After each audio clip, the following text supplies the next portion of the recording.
Hello. Okay. Zack Snyder's Justice League. I've been looking forward to this film since coming out of the cinema after watching the 2017 version, Joss Whedon version of this movie, because I just knew when I watched that 2017 theatrical version, it wasn't Zack Snyder. It was like a Frankenstein's sort of monster in terms of the way the film played out, the way it felt. It just didn't feel right. It didn't. Yes, there were certain moments of Zack Snyder there, but you could just tell that this wasn't his story, the story that he'd started or began with Man of Steel, a film that I absolutely adore. I absolutely love Batman v Superman as well. Yeah, it's got flaws, but I really had a good time with that movie. I really liked it, and so I was looking forward to seeing Zack Snyder continue his story with Justice League. And when we got that 2017 movie, or shower of shit, or whatever it is you want to refer to it as being, because I was disappointed. I was really disappointed with that movie. Everything about it was, just from the sort of the attempt of injecting the Marvel humour into it, and that stupid fucking grin with Batman when Superman returns. It was like, it was so out of place. Like, Ben Affleck's Batman wasn't the Batman that we were, introduced to in Batman v Superman. It was a much more lighter, fluffier Batman, you could say. I mean, for me, that summed up the entire experience, if you could call it that, of the 2017 version, which was a much more lighter, fluffier version of what Zack Snyder started out with. I just didn't like it. Whatever it was they were attempting to do with that movie, for me, didn't work. So where do I start? It's a long movie. I've seen the movie twice. It does not feel like 4 hours, and I liked how it was split up into parts as well. But it moves very quickly. I was surprised at how quickly it moved. And so, yeah, it really doesn't feel like a 4-hour movie, and it just has a lot more weight to it, a lot more gravity, and it's just a much more immersive experience. Now, experience is one of the main sort of, like, for me, this was an experience. Zack Snyder's Justice League was an experience, and that's what watching movies, the cinema experience, should be like. The idea is to transport you into these worlds and into these stories, and that's what this version of Justice League did. That 2017 monstrosity that we had doesn't do that. That 2017 version wasn't an experience. It was just, like I said, it was very shallow, it was light and fluffy, and it was like, it was entertaining to a degree, but that was about it. Zack Snyder's Justice League has heart, it has emotion, it has character, and it just immerses you into this rich world, and there's just so much more fleshed out. The world building, I adored the world building in this movie. The humour in this movie works so much better. Like, you could tell when you're watching that 2017 theatrical version, that the humour in that, you could tell when it's Joss Whedon's rewrites and when it's his input, because it has that sort of Marvel sort of vibe to it. Whereas the humour in this version felt a lot more organic and natural, and I liked it. It's not that kind of humour that's in your face, and it's like you could just tell it's obviously intended to make someone laugh. Mainstream humour, I like to call it. I fancy the humour in this just felt a lot more real, and I just sort of liked the way it played out, and it wasn't in your face, and it just worked as a part of a certain experience or situation, and I really liked it. And it fitted into this world that Zack Snyder had created. It didn't feel out of place. And one of my favourite scenes, actually, from that 2017 version is in this, but it's a lot longer, it's a lot better, it's a lot more intense, and that's the Amazonian scene where Steppenwolf is after the mother box, and just the way that plays out in this version. It's a lot longer, it is a lot more intense, it's a lot more gorier. There's a lot, it is more violent than that 2017 version, but it's not gory for the sake of being gory.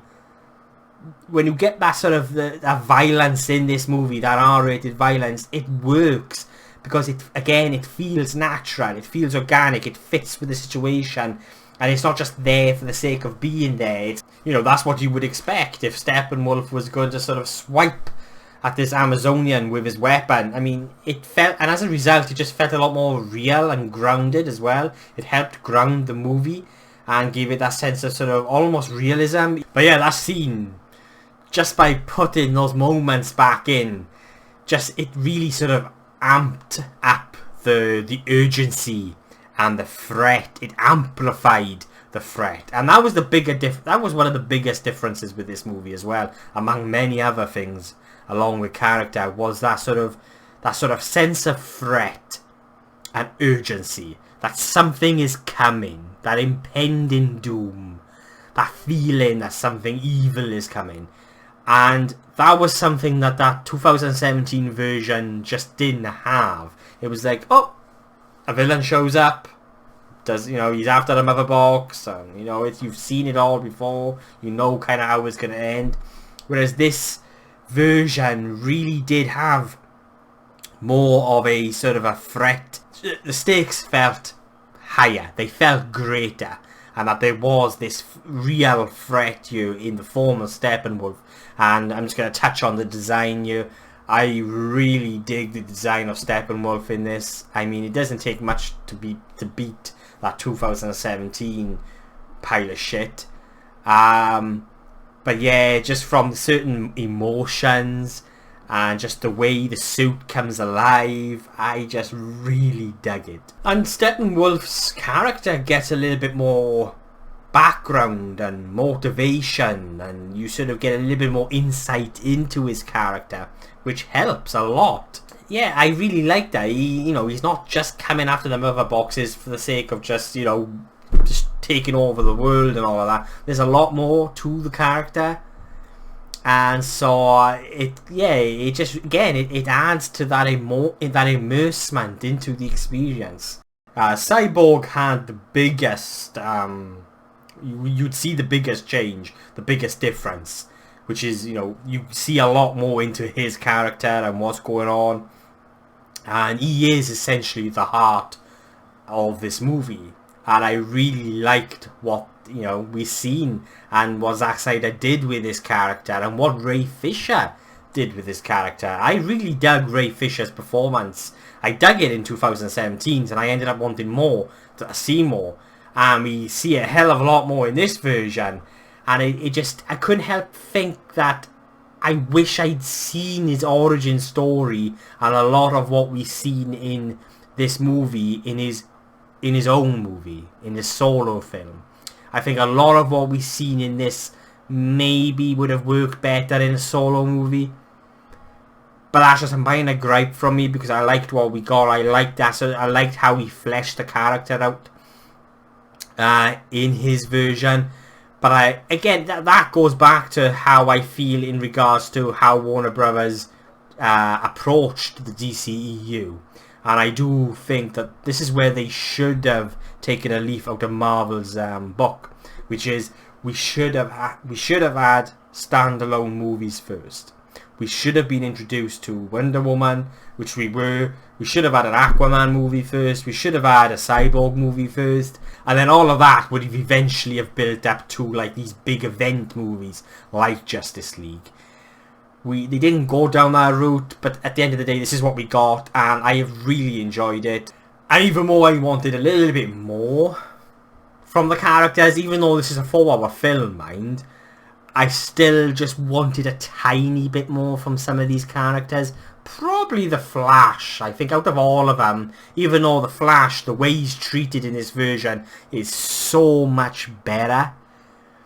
Like, seeing as we're on the subject of the Flash now, the third act, and the responsibility that he's given, the task that he's set out to do, to save the world, basically, is so much more epic and just better than what he was. Like in the Joss Whedon version, it was save a couple of people who just happen to be living around this abandoned nuclear facility, and he just pushes a truck down the road. In this version, I just loved it. I loved it, and I love Ezra Miller as the Flash, and I think he did a great job, but I just would have liked to seen a little bit more, perhaps, insight into that character's origins. And again, that just goes back to this little thing that I've got, this little gripe that I got, where I really think we should have had standalone movies before this. And perhaps when it comes to the overall character development, perhaps I just wanted a little bit more. But compared to what we got in 2017, I really liked it. And I feel like the overall feeling I had while watching this was, there was a sort of a 80s dark fantasy, Masters of the Universe vibe about it. I don't know if anyone else got that, but I did.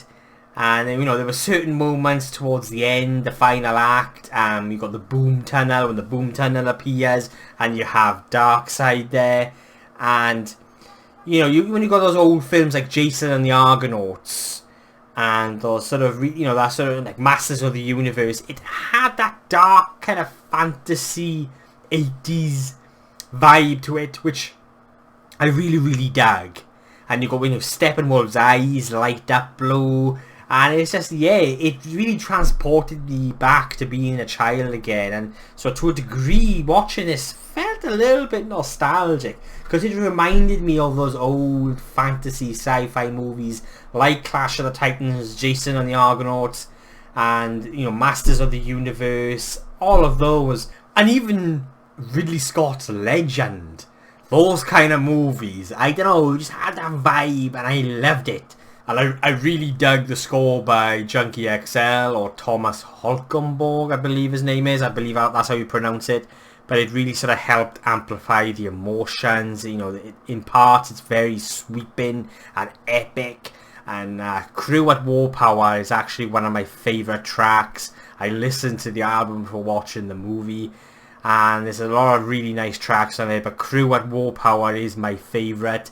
And there's this one particular moment in which it's used in during the movie, and you've got all of them together, Cyborg, Wonder Woman, Batman, and it's amazing. It gives you goosebumps, and it's like, yeah, come on, kill that bastard, because you never got that feeling in the original. And just all of the elements in this version just work so much better. Just the music, like Danny Elfman's score. Now, I'm a massive fan of Danny Elfman, but his score in that 2017 version was just forgettable and lazy as well. As much as I like to hear the classic, the classic Batman theme, because I grew up watching Tim Burton's Batman movies and I adore those films. But that theme didn't quite work with this story, what Zack Snyder had sort of created, and the Superman theme as well. And so the score for that 2017 version, like the film overall, just felt lazy. And I feel Ben Affleck's Batman works an awful lot better in this version. One of my comments from the 2017 version was Ben Affleck as Batman. Like, I loved him in Batman v Superman, but there was just something about his performance in that Justice League 2017 that just felt just dull. And like almost as if Ben Affleck didn't really give a shit. Whereas in this version, it just felt like he actually did give a shit. Like it just worked a lot better. And dare I say it, and I mean I didn't think I'd be one of these people to say this because I am a massive fan of Michael Keaton's Batman and Christian Bale's Batman. But I think he's actually he could very well be the best Bruce Wayne. Like he is a good Bruce Wayne and a fucking brilliant Batman as well. And I think in this version of Zack Snyder's Justice League, his performance just worked a lot better for me. And like I know there was a lot of moments with Ben Affleck's Bruce Wayne that were reshot for the 2017 version, and you can kind of tell if you watch these side by side, a lot of the Bruce Wayne scenes were reshot. Some of them are the exact same scene, just worded slightly different perhaps, but you can kind of tell by the hair that this scene, for example, now where he's searching for Aquaman, I mean, this is the exact same scene, but the one was shot by Snyder, the other one was shot by Whedon. So yeah, but his character just worked a lot better for me in this version. As much as I enjoyed this movie, and I enjoyed this fucking movie. Like, this movie was everything that I wanted it to be. Whatever gripes I had were minor. And I think one of the main reasons why I didn't really let those gripes become any bigger for me than what they could have, what they might have been, was I felt like as better as this movie was, you could still feel the studio's fingerprint on it. There was a sort of certain restraint. I'm not sure how much of it is true or not, but I'm sure I read up that the studio had given Zack Snyder a mandate before heading off into Justice League, that they wanted Justice League to be lighter and a little bit more hopeful than what he'd done with Batman v Superman. And I believe that Zack Snyder had gone to the studio with a lot of ideas that the studio just threw back at him. And so, as a result, I feel to a degree you could still kind of feel that studio presence there slightly, only ever so slightly. Because I don't think this would have been, if they'd allowed Zack Snyder to do what he wanted to do after Batman v Superman, then I think this would have been a little bit different. And I can feel that. I think that's what I'm trying to say, really, is I think to a degree you could kind of sort of feel it, that perhaps Zack Snyder wanted to say more and do more originally, but obviously the studio had given him this mission of, no, we need to move away from that sort of the darkness and sort of dread of Batman v Superman, and we want it to be a little bit more Marvelized.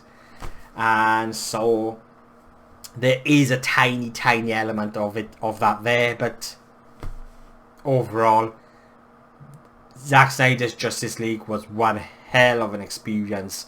It was everything I was hoping for. I was gripped, and there were certain moments where it was intense, and that third act with Steppenwolf, and where you got Wonder Woman and Superman and Cyborg all doing their thing, and I was literally sucked into this movie. I was sucked into the moment, and I was like, oh my god, I mean, anything could happen by you.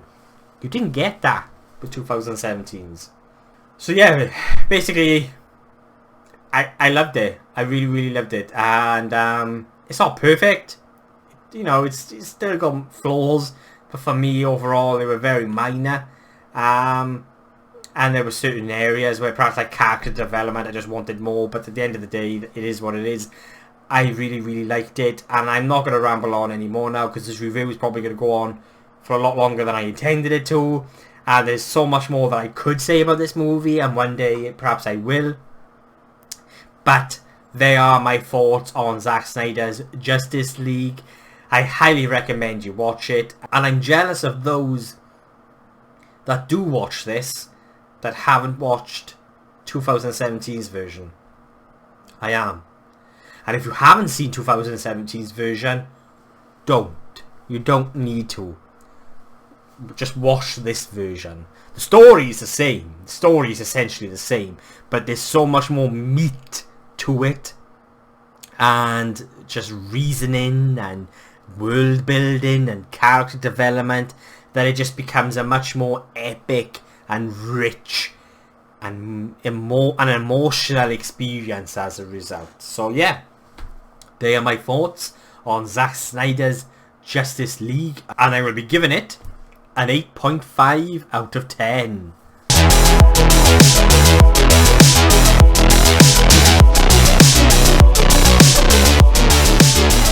So yeah, what do you guys think of Zack Snyder's Justice League? Please let me know in the comments below. I've just pre-ordered the Steelbook on HMV. I think this Steelbook looks absolutely beautiful. I love it. And so yeah, I can't wait to watch it on a 4K disc, because as far as I'm concerned, my personal opinion, you can't get any better than 4K disc. Streaming just doesn't quite cut it for me. And so yeah, I can't wait to get my hands on this. And yeah, thanks for watching. And if you want to see future movie reviews and just general movie talk from a geek in Wales, then don't forget to hit the subscribe button. It'll mean a lot to me. And yeah, I'll be seeing you guys soon.